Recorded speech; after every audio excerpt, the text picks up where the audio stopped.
இல்லாத ஊரிலே அடி ஆண் பூ கேட்பதில்லை. பெண் இல்லாத ஊரிலே கொடிதான் பூ பூப்பதில்லை.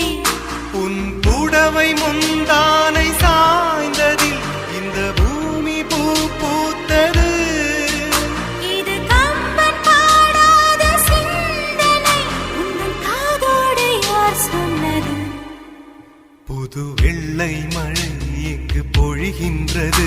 இந்த கொள்ளை நிலா உடல் நனைகின்றது. இங்கு சொல்லாத இடம் கூட குளிர்கின்றது.